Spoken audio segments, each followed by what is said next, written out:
El mundo acelerado y capitalista nos ha orillado a odiar los lunes. Acompáñanos a ver, sentir, escuchar, percibir y hablar de cine desde ámbitos sensibles.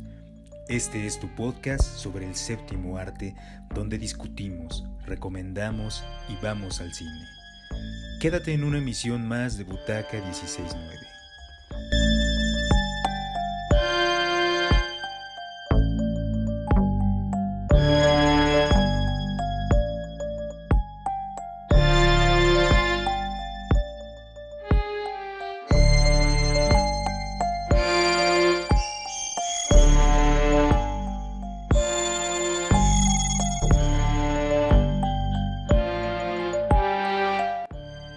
Hola, ¿cómo están todos y todas en este lunes 5 de febrero, lunes de puente? Mi nombre es Nancy Molina Díaz de León y estamos en Butaca 16-9. Por fin, acabó el mes de enero y empezamos un nuevo ciclo titulado Sangre para la Inmortalidad. Un ciclo en el que exploraremos algunas películas sobre la figura del vampiro. La palabra vampiro proviene del húngaro vampir y se refiere a la figura de los muertos que vienen a alimentarse de la sangre de los vivos. El primer vampiro de la historia de la literatura fue el de John William Polidori en 1819 con su libro El vampiro. Posteriormente vinieron muchos otros vampiros en la literatura, como el famoso Drácula de Bram Stoker. Y con ello, muchísimas películas sobre esta figura mítica. La figura del vampiro simboliza la búsqueda por la inmortalidad y el deseo insaciable del ser humano por preservar la vida o vivir después de la muerte. El deseo y la seducción. Por eso, es que muchas de las veces el acto de la mordida de un vampiro también puede ser interpretada como un acto sexual. El acto que vuelve a quien es mordido un adicto. Hay muchísimas películas sobre vampiros. Para este ciclo, elegí, quizá, las de menos lugar común. Después de la famosísima película de Murnau, Nosferatu de 1922, hay una película mucho menos valorada y que a mí me gusta mucho. Una película que tuve la oportunidad de ver en uno de los festivales de cine internacional, FICO, y que quedó muy marcada en mi memoria. Vampir, de Carl Theodor Dreyer de 1932, basada en el cuento Carmilla del libro Un cristal oscuro de Sheridan Le Fanu, una cinta que trata de Alan Gray, un joven que viaja a la ciudad de Counterpierre. Alan intenta ayudar a las hijas de Bernard, quienes sufren de una enfermedad, y después de una transfusión de sangre, Alan comienza a sufrir alucinaciones, siendo esta una película sobre la figura vampírica femenina. Casi al final de la cinta, vemos cómo el doctor y Alan abren la tumba de una mujer llamada Marguerite Chopin, a quien le entierran una estaca en el corazón. No quiero spoilearles más esta cinta, por si ustedes no la han visto, pero es una cinta que contiene muchísimos símbolos, que está mezclada con varios de los cuentos de Sheridan Le Fanu.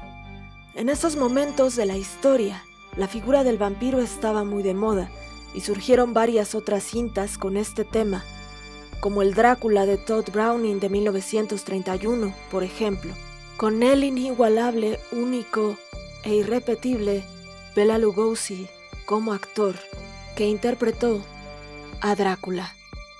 ¿Qué hizo para mí tan interesante la cinta de Dreyer? Pues bien, aquí se mezclan el terror, elementos sobrenaturales, la figura del vampiro, pero además es una cinta que mezcla lo real con lo irreal, lo onírico y la alucinación. Una cinta en la que nos perdemos y no sabemos cuándo es el sueño, cuándo es la realidad, cuándo es el misterio y cuándo es la magia Una secuencia muy interesante de esta cinta es cuando Alan se topa consigo mismo dentro de un ataúd. Se ve a sí mismo yaciendo en el mundo de los muertos. Es así como esta cinta cuestiona la muerte. ¿Qué hay después de la muerte? Cuando Alan llega a la mansión de Bernard, se encuentra un libro titulado La extraña historia de los vampiros y comienza a leer. Los vampiros son demonios que tienen almas y cuerpos de muertos y cuyos terribles hechos en vida se niegan a darles reposo en la tumba. Bajo la brillante luz de la luna llena, salen de sus tumbas en busca de sangre de niños y jóvenes para prolongar su existencia. El príncipe de las tinieblas es su aliado y les presta su sobrenatural poder entre vivos y muertos. La víctima de un vampiro está condenada a perecer sin esperanza. Fin de la cita. Esto refleja la conexión que tienen estos seres con lo demoníaco por desafiar las leyes de la naturaleza y de la vida. Los vampiros están condenados a la existencia en la no vida. La fatalidad de aquellos que caen en las manos de un vampiro. La condena a no descansar en vida, a vivir la muerte y el deseo incontrolable por la sangre. Pero esto me lleva a preguntarme por qué el ser humano es tan ambicioso que quiere vivir eternamente. ¿Por qué tiene esa adicción que hace al ser humano aferrarse a la vida? En esta película, Dreyer recurrió a Herman Worm para la dirección de arte de Vampir, con quien anteriormente había trabajado en La Pasión de Juana de Arco y quien realizó el arte de la aclamada cinta El gabinete del Dr. Caligari. La fotografía corrió a cargo del Rudolf Maté. Esta película tiene un gran manejo de la iluminación y juegos de sombras que emulan el contraste del mundo de los vivos y el mundo de los muertos. Sabemos que están muertos porque solo vemos sus sombras moverse y el contraste con los vivos. Este manejo de sombras y contraluces y la superposición de imágenes son una estrategia muy característica de los filmes de esos momentos, ya que los efectos especiales como los tenemos ahora no existían, pero los directores de la época tenían que recurrir a diferentes estrategias para poder contar lo que querían decir.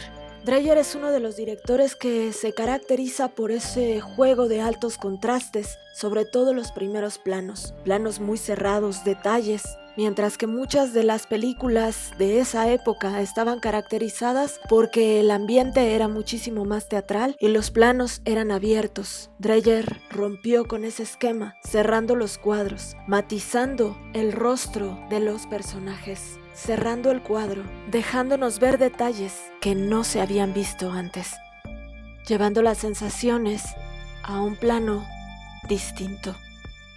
Dreyer también exploró una atmósfera de lo sobrenatural, lo fantástico, en la que experimentó con composiciones poco usuales para crear un ambiente cargado de emociones y sensaciones que rebasan la pantalla, el miedo, el horror, lo místico, lo misterioso.